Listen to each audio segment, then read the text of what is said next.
Hi guys! Welcome to Food Trip episode 13.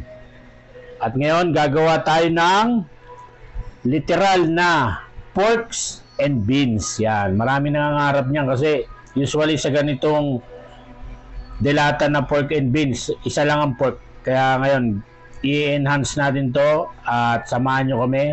Pero siyempre, intro muna tayo, di ba?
Okay guys, tapos na tayo magluto. So, umpisa na natin ang pagpo-food trip.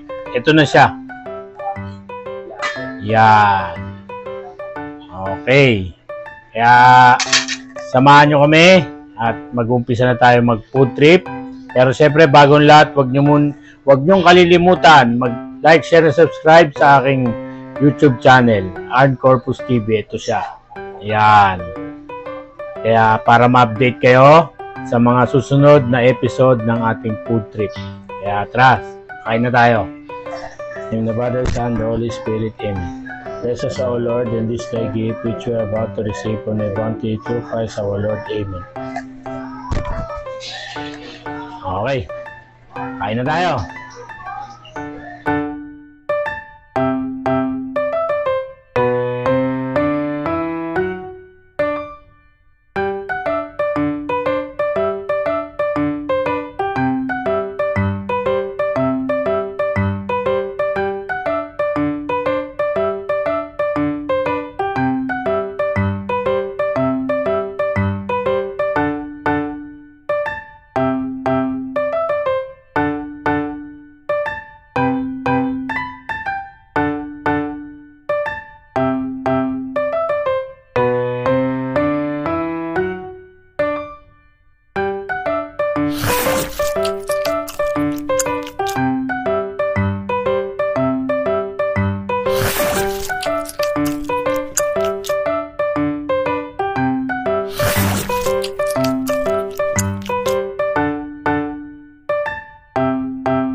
Yan guys, sarap.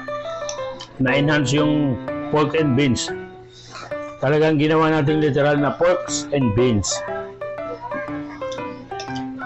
Kasi dati, pagka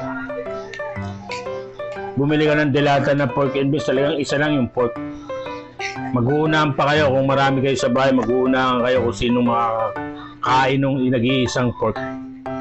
Ngayon, bumili tayo ng isang pirasong pork chop. Tinesting muna natin at okay naman. Okay naman naging resulta. Napakasarap. So, tansyahin nyo lang. Siyempre, nandun pa rin kailangan yung tamis ng sauce. Konting alat.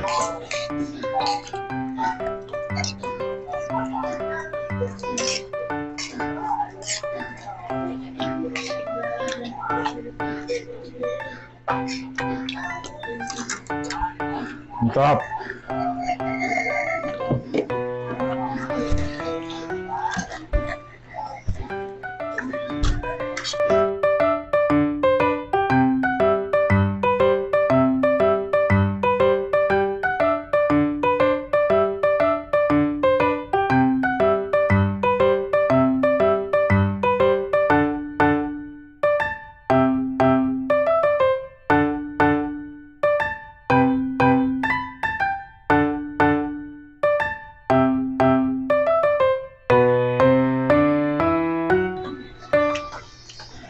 So tayo guys, ang sarap.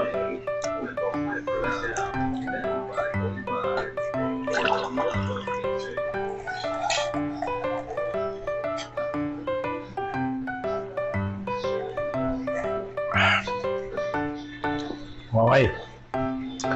So, nakita nyo naman kung paano ko niluto. Pwede nyo sundan. At napakasimple lang naman. At least, nagawa natin ng paraan para ma-enhance ang pork and beans. Dinamihan natin ng pork, naggisa tayo ng kaunti, dagdag ng konting mga sangkap na napakasimpleng recipe lang naman. So, dyan nagtatapos ang ating food trip episode 13. Kaya, kita-kita tayo sa susunod at don't forget to like, share, and subscribe. Kaya, salamat sa inyong panonood. Hanggang sa muli!